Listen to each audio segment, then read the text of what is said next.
अरे बबलू, ये तुम्हारे हाथ पर दाग कैसा है? तुमने अपनी मम्मी को बताया? नहीं सपना। आंटी, क्या आप बबलू के इस हाथ पर हुए हल्के रंग के धब्बे को डॉक्टर के पास दिखाने लेकर गयी? अरे सपना, ये कुछ नहीं है, ये 1-2 दिन में दूर हो जाएगा। नहीं आंटी, मेरी डॉक्टर मम्मी कहती है कि इसे नजरअंदाज नहीं करना चाहिए। त्वचा पर हल्के रंग का दाग या धब्बा जिसमें सुनपन हो, वो कुष्ठ रोग हो सकता है। अगर MDT की दवा द्वारा इसका उपचार जल्द शुरू किया जाए तो यह कुष्ठ रोग से होने वाली विकलांगता को रोक सकता है। स्वास्थ्य विभाग हरियाणा द्वारा जनहित में जारी।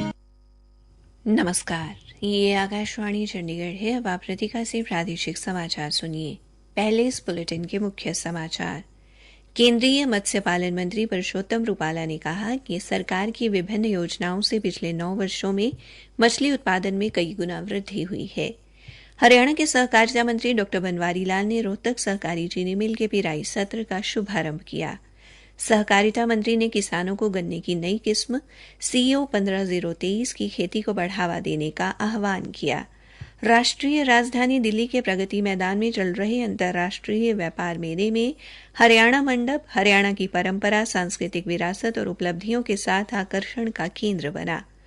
और सिरसा जिले में विकसित भारत संकल्प यात्रा 25 नवंबर से शुरू होगी। अब समाचार विस्तार से। केंद्रीय मत्स्य पालन मंत्री परषोत्तम रूपाला ने कहा है कि सरकार की विभिन्न योजनाओं से पिछले 9 वर्षों में मछली उत्पादन में कई गुना वृद्धि हुई है। उन्होंने कहा कि लगभग 8% वैश्विक भागीदारी के साथ भारत तीसरा सबसे बड़ा मत्स्य उत्पादक देश है। श्री रूपाला ने अहमदाबाद में 21 नवंबर को विश्व मत्स्य पालन दिवस पर शुरू होने वाले 2 दिवसीय विश्व मत्स्य पालन सम्मेलन से पहले नई दिल्ली में आज एक पत्रकार वार्ता को संबोधित करते हुए ये जानकारी दी। केंद्रीय मंत्री ने कहा कि मत्स्य क्षेत्र का खर्च पिछले 9 वर्षों में बढ़कर 38,000 करोड़ रुपए हो गया है, जो पहले 3680 करोड़ रुपए था। उन्होंने कहा कि मत्स्य पालन क्षेत्र का भारतीय आर्थिकता में बड़ा योगदान है। ये क्षेत्र प्राथमिक स्तर पर 2 करोड़ 80 लाख मछुआरों और मछली पालकों को रोजी रोटी उपलब्ध करा रहा है। श्री रूपाला ने कहा कि गत 9 वर्षों में इस क्षेत्र में विभिन्न योजनाओं के माध्यम से 61,90,000 रोजगार और रोजी रोटी के मौके सृजित हुए हैं। उन्होंने बताया कि इस सम्मेलन का उद्देश्य घरेलू और वैश्विक मत्स्य पालन क्षेत्र में सहयोगी प्रयास और भारतीय मत्स्य पालन क्षेत्र को बढ़ावा देने के लिए हितधारकों तक पहुंचना है। ये उन अनुसंधान और विकास के अवसरों का पता लगाने का भी मंच प्रदान करेगा जो मत्स्य पालन के विकास के लिए उपयोगी हो सकते हैं। हरियाणा के सहकारिता मंत्री डॉ बनवारी लाल ने किसानों को गन्ना विशेषज्ञों द्वारा सिफारिश की गई गन्ने की नई किस्म CO 15023 की खेती को बढ़ावा देने का आह्वान किया है। उन्होंने कहा कि गन्ने की इस किस्म में चीनी रिकवरी दर 12 से 14% तक है और इस किस्म की पिराई भी जल्दी शुरू हो जाती है। सहकारिता मंत्री आज रोहतक सहकारी चीनी मिल के 68वें पिराई सत्र के शुभारंभ अवसर पर संबोधित कर रहे थे। उन्होंने कहा कि सहकारी चीनी मिलों को मजबूती प्रदान करने के लिए 2000 करोड़ रुपए की लागत से इथेनॉल संयंत्र लगाए जा रहे हैं और इसके अलावा सहकारी चीनी मिलों में संपीड़ित बायोगैस संयंत्र भी स्थापित किए जाएंगे। डॉ बनवारी लाल ने कहा कि रोहतक सहकारी चीनी मिल में 120 किलोलीटर प्रति दिवस उत्पादन क्षमता वाला इथेनॉल संयंत्र लगाया जाएगा। इसके साथ महम सहकारी चीनी मिल को भी जोड़ा जाएगा। उन्होंने मिल द्वारा शुरू की गई टोकन प्रणाली की सराहना की और कहा कि इससे किसानों को कम समय में अपना गन्ना तुलवाने में मदद मिलती है। मंत्री ने वहां मौजूद किसानों को मिल प्रबंधन को पूर्ण सहयोग देने को कहा ताकि मिल का घाटा कम हो और किसानों को भी फायदा हो। आकाशवाणी चंडीगढ़ के समाचार सेवा प्रभाग द्वारा मेरी माटी मेरा देश अभियान के तहत शुरू की गई प्रश्नोत्तरी प्रतियोगिता का आज का प्रश्न है, वर्ष 1915 में आज ही के दिन किन 7 स्वतंत्रता सेनानियों को फांसी दी गई? अपने उत्तर newsairchd@gmail.com पर तुरंत मेल करें। कल पूछे गए प्रश्न का उत्तर है, आदिवासी क्रांतिकारी बिरसा मुंडा ने रानी का शासन खत्म करो और अपना शासन स्थापित करो का नारा दिया था और ये सही उत्तर देने वाली हमारी विजेता है हरियाणा के अंबाला छावनी से बबीता ठाकरान। पंचकूला की जैनेन्द्र गुरुकुल में 30वें जिला स्तरीय युवा महोत्सव का आगाज कल होगा। इस 2 दिवसीय युवा महोत्सव के उद्घाटन अवसर पर हरियाणा विधानसभा के अध्यक्ष ज्ञानचंद गुप्ता मुख्य अतिथि के तौर पर शिरकत करेंगे। जिला उपायुक्त सुशील सारवान ने बताया कि कौशल विकास एवं औद्योगिक प्रशिक्षण विभाग के माध्यम से जिले के युवाओं को सांस्कृतिक गतिविधियों से जोड़ने एवं उनकी प्रतिभा को निखारने के उद्देश्य से इस महोत्सव का आयोजन किया जा रहा है। उन्होंने बताया कि महोत्सव में लोक नृत्य, लोकगीत, कहानी लेखन, भाषण, पोस्टर मेकिंग, फोटोग्राफी और तत्कालीन व्याख्यान आदि प्रतियोगिताएं करवाई जाएंगी, जिनमें लगभग 250 प्रतिभागी शामिल होंगे।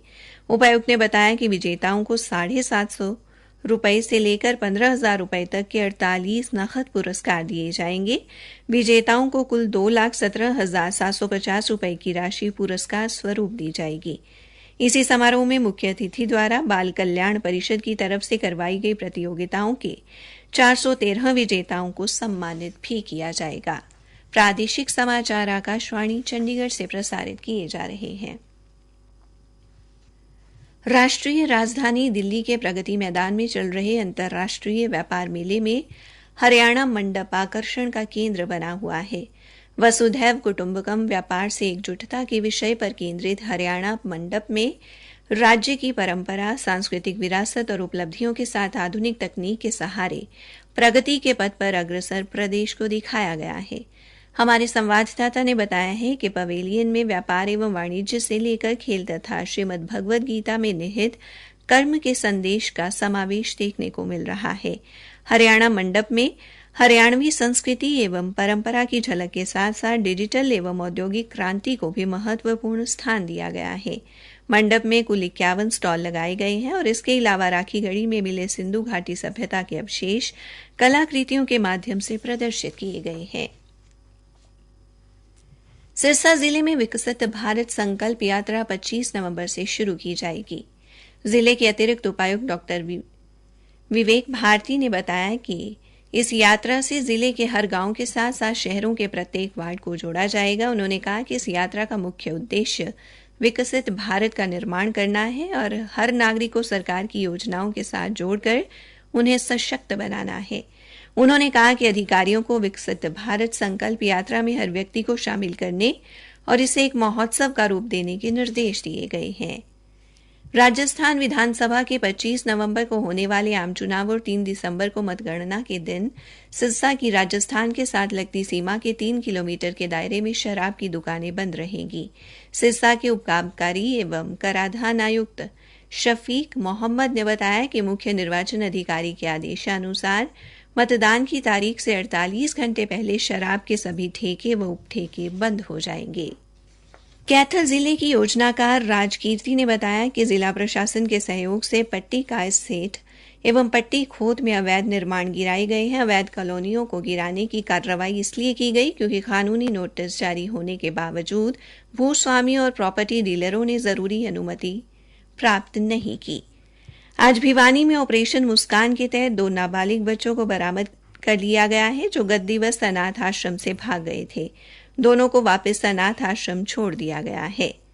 अंत में मुख्य समाचार एक बार फिर।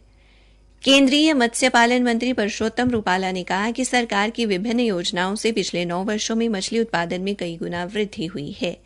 हरियाणा के सहकारिता मंत्री डॉ बनवारी लाल ने रोहतक सहकारी चीनी मिल के पिराई सत्र का शुभारंभ किया। राष्ट्रीय राजधानी दिल्ली के प्रगति मैदान में चल रहे अंतर्राष्ट्रीय व्यापार मेले में हरियाणा मंडप हरियाणा की परंपरा, सांस्कृतिक विरासत और उपलब्धियों के साथ आकर्षण का केंद्र बना। इसी के साथ ये समाचार बुलेटिन समाप्त हुआ। अरे भाई, क्या तुम्हें पता है कि हमारे भट्टे पर जो नया मजदूर आया है उसके हाथ पैरों पर बहुत से दाग हैं। उसे इन पर चोट लगने से भी दर्द नहीं होता। अरे ये तो कुष्ठ रोग का लक्षण है। तुम उसे अभी नजदीकी स्वास्थ्य केंद्र में ले जाओ। यदि आपके आसपास किसी भी व्यक्ति में कुष्ठ रोग का कोई भी लक्षण नजर आए तो उसे तुरंत अपने नजदीकी स्वास्थ्य केंद्र लेकर जाएं। यदि संदिग्ध व्यक्ति में कुष्ठ रोग पाया गया तो सरकार द्वारा सूचित करने वाले व्यक्ति को 250 रुपए दिए जाएंगे। स्वास्थ्य विभाग हरियाणा द्वारा जनहित में जारी।